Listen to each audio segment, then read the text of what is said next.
second principle, personal power is necessary for health. Let me read to you from Anatomy of the Spirit by Caroline Mace. One day Norm called me to do an evaluation of a woman who was suffering from depression and chronic pain in her neck and lower back. Norm asked me if I felt that she would benefit from various electromagnetic treatments. I said absolutely not. She hasn't enough power in her system to benefit from those devices. This was the first time I had ever commented on a person's power in relation to healing.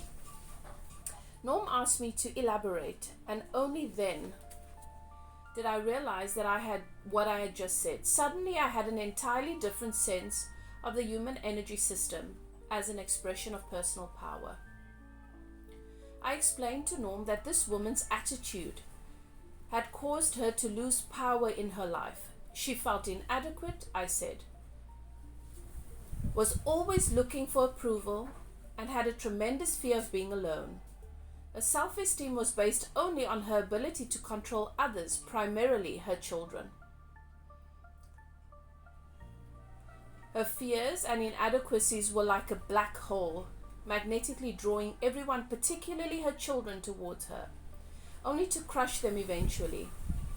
She continually criticized her children in an attempt to keep them dependent upon her, since weak children find it difficult to leave the nest.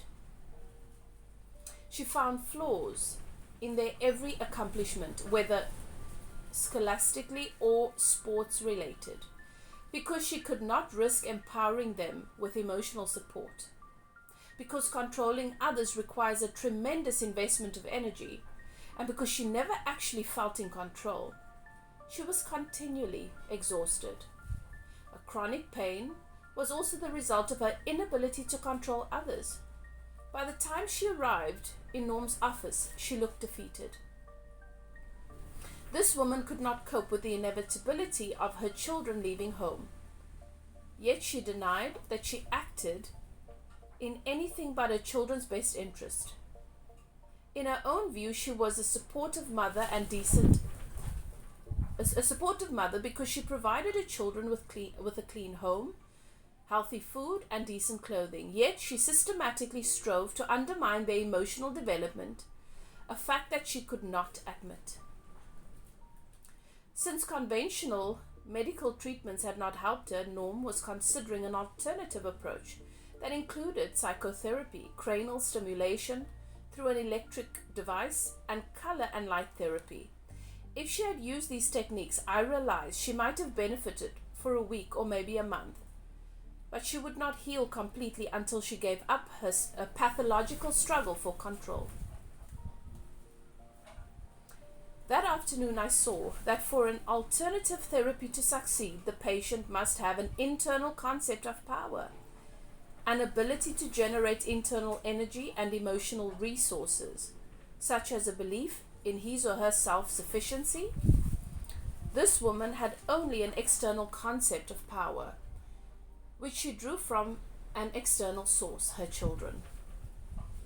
This patient could certainly go to psychotherapy sessions, but unless she confronted the truth about herself, she would only be chronically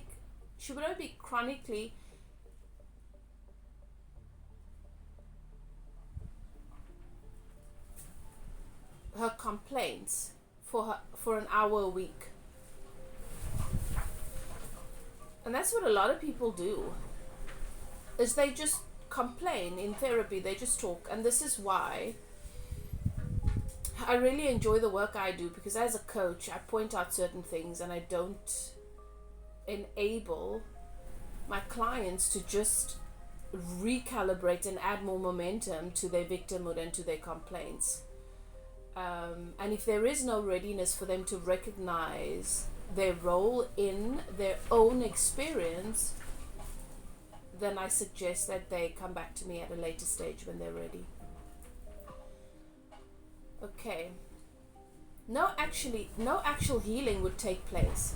As M. Scott Peck had pointed out in People of the Lie and the Road Less Traveled, seeing and admitting the truth about ourselves, about our role in creating our own problems and about how we relate to others is vital for healing.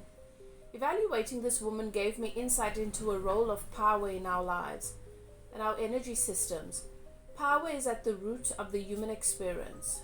Our attitudes and belief patterns, whether positive or negative, are all extensions of how we define, use, or do not use power.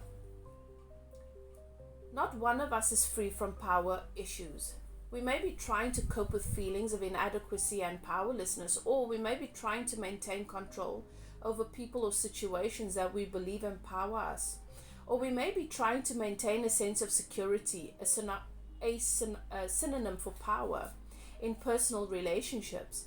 Many people who lose something that represents power to them, money or a job or a game, or who lose someone in whom their sense of self or power is vested, a spouse or a lover or parent or a child, develop a disease. Our relationship to power is at the core of our health. Considering the first principle that biography becomes biology, together with the second principle that personal power is necessary for health. Power mediates between our internal and external worlds. And as it does so, it communicates in a language of myth and symbol. Consider, for example, the most common symbol of power, money. When a person internalizes money as a symbol of power, its acquisition and control become symbolic of the person's health. When she acquires money, her biological system receives the signal that power is coming into her body. Her mind transmits the unconscious message, I have money, therefore I am safe, I'm secure, I have power, and all is well. This positive message transmitted in the biological system generates health. But what happens when it's not there? What happens when their lives move in a different direction? And we can't celebrate them because they don't get to be who they need to be, because our power depends on them being where we want them to be, how we want them to be. It's a very conditional way of living, and you can't get to unconditional love from there.